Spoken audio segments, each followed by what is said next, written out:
नमस्कार बंधुरा तुम्हारे सबाइके स्वागतम ऑनलाइन स्टाडी आईटीआई चैनेले। आजकेर এই ভিডিওটা স্পেশালি তাদের জন্য হতে চলেছে তোমরা যারা আইটিআই তে এই বছর ভর্তি হবে বলে ঠিক করেছো তোমাদের জন্য।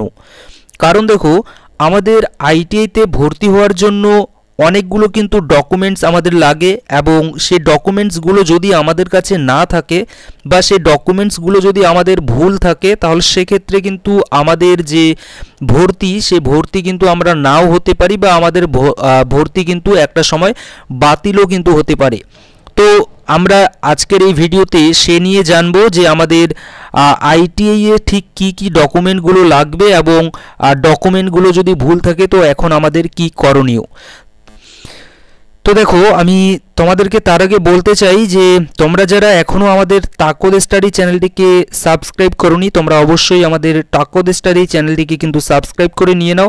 কারণ এই চ্যানেলে কিন্তু আমরা বিভিন্ন আন্তর্জাতিক লেভেল বা বলতে পারি যে ভারত এবং বাংলাদেশের বিশেষ করে বাংলাদেশ যেভাবে ভারতের বিরুদ্ধে বিভিন্ন রকমের কথাবার্তা বলছে সেখানকার কিছু জনগোষ্ঠী, তো সেগুলো সম্পর্কিত কিন্তু এখানে এই যে চ্যানেল এই তাকদ স্টাডি চ্যানেলে আমরা আলোচনা করব। এছাড়াও আমরা কারেন্ট যে অ্যাফেয়ার্স এবং জিকে সেগুলো নিয়েও কিন্তু আমরা ওই চ্যানেলে তাকদ স্টাডি চ্যানেলে কিন্তু আলোচনা করতে চলেছি। তো তোমরা অবশ্যই তাকদ স্টাডি চ্যানেলটিকে কিন্তু সাবস্ক্রাইব করে নিয়ে নাও এবং এই যে ভারত বিদেশি যে কথাবার্তা বলছে বাংলাদেশ বা অন্যান্য যে সকল আর কি ইম্পর্টেন্ট যে নিউজ যেমন কোন দেশ থেকে কি ভারত কিনছে না কিনছে এবং ভারতের বিরুদ্ধে কোন দেশ যাচ্ছে না যাচ্ছে এই সম্পর্কিত কিন্তু আমরা সেই খবরাখবর বলতে পারো সেগুলো কিন্তু আমরা তাকদ স্টাডি চ্যানেলে দিয়ে থাকি এবং সেগুলো কিন্তু আমরা এখন থেকে দিচ্ছি। তো তার জন্য বলবো তোমরা অবশ্যই কিন্তু আমাদের এই তাকদ স্টাডি চ্যানেলটিকে কিন্তু তোমরা সাবস্ক্রাইব করে নিতে পারো। এবার আসি আমরা আমাদের যে কাজের কথায় যে আমাদের কি ডকুমেন্টস লাগবে ভর্তি হওয়ার জন্য। তো দেখো ভর্তির জন্য আমাদের কাছে প্রথমত একটা মোবাইল নাম্বার লাগবে, যে মোবাইল নাম্বারটা আমাদের ভর্তি থেকে শুরু করে যতদিন না পর্যন্ত আমাদের সেশন কমপ্লিট হচ্ছে ততদিন পর্যন্ত কিন্তু সেই নাম্বারটাই আমাদের কাছে থাকতে হবে।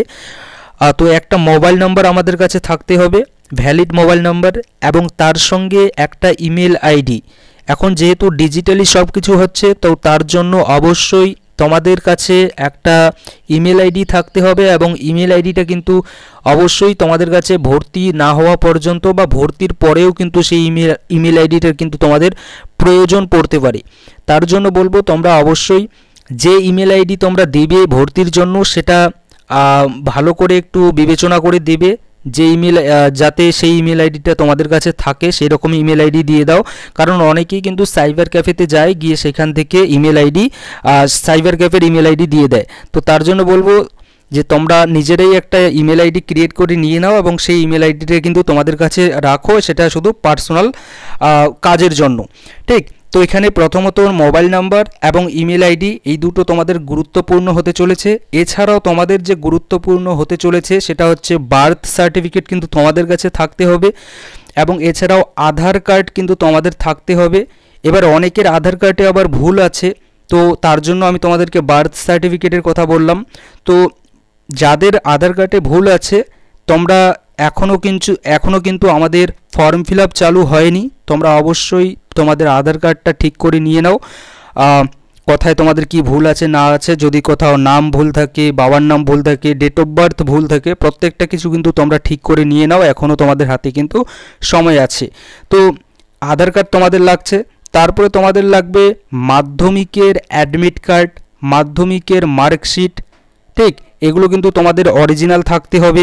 এছাড়াও তোমরা যারা মাধ্যমিক পাস করোনি, তোমরা যারা 8 পাস যোগ্যতা এখানে আবেদন করতে চাচ্ছ সেক্ষেত্রে তোমাদের 8-এর যে মার্কশিট সেই মার্কশিটটা কিন্তু তোমাদের লাগবে।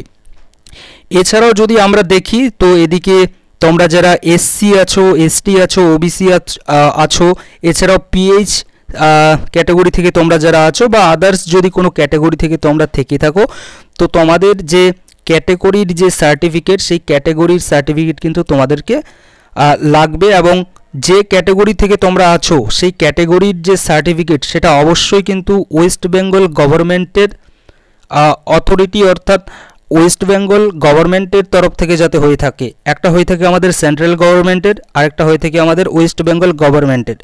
তো তোমাদের কাছে যেটা থাকতে হবে সেটা হচ্ছে গভর্নমেন্ট অফ ওয়েস্ট বেঙ্গল। ঠিক, তো গভর্নমেন্ট অফ ওয়েস্ট বেঙ্গলের অবশ্যই তোমাদের যারা তোমরা এসসি আছো এসসি সার্টিফিকেট লাগবে, যারা এসটি আছো এসটি, ওবিসিদের ওবিসি এবং পিএইচদের পিএইচ সার্টিফিকেট কিন্তু এখানে লাগবে। এছাড়াও তোমাদের কাছে পাসপোর্ট সাইজের কিন্তু রিসেন্ট ফটোগ্রাফ কিন্তু লাগবে। অনেক সময় দেখা গেছে যে তোমরা ভর্তির জন্য তো ফর্ম ফিল আপ করো, কিন্তু এমন ফটো দিয়ে দাও ওখানে ফর্ম ফিল আপের সময় যে ফটোটার সঙ্গে আর কি তোমাদের যে ম্যাচ আর কি নিজের যে ফেসের যে ম্যাচ সেটা কিন্তু করে না অনেক সময়। তো তার জন্য এখানে অবশ্যই তোমরা যে ফটোটা দেবে ফটোটা কিন্তু রিসেন্ট দেবে, অর্থাৎ 1 মাস 2 মাস এরকম আগে তোমরা যদি ফটো কেউ তুলে থাকো সেই ফটোগুলো কিন্তু দেবে। এছাড়াও তোমরা যারা ভোকেশনাল বা পিবিএসএসডি থেকে তোমরা যারা পাস সার্টিফিকেট আছে তোমাদের কাছে সেগুলো কিন্তু তোমরা রাখতে কিন্তু পারো।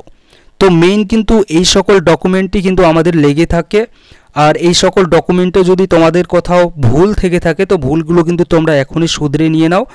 আর যদি তোমরা ফর্ম ফিল আপের সময় যদি কোনো ভুল করে থাকো তো তোমরা এককালীন গিয়ে কিন্তু তোমরা সেটা চেঞ্জ করতে পারবে, বাট সেখানে কিন্তু একটু পরবর্তী, কারণ ভবিষ্যতে সেটা কি হবে সেটা আমরা কেউ জানি না।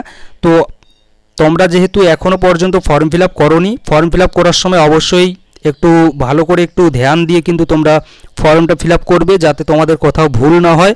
বিশেষ করে নিজের নাম, নিজের বাবার নাম, নিজের মায়ের নাম এবং এছাড়াও যে আদার্স যেমন মোবাইল নাম্বার, ইমেল আইডি, তারপরে এই যে মার্কশিট, মানে যতগুলো আছে প্রত্যেকটাই ইম্পর্টেন্ট এবং দেওয়ার সময় এগুলো আপলোড করার সময় তোমরা অবশ্যই কিন্তু একটু ভালো করে দেখে শুনে আপলোড করবে। যদিও এখনও ফর্ম ফিল আপ শুরু হয়নি, ফর্ম ফিল আপ শুরু হলে আমি তোমাদেরকে বলে দিয়ে দেবো।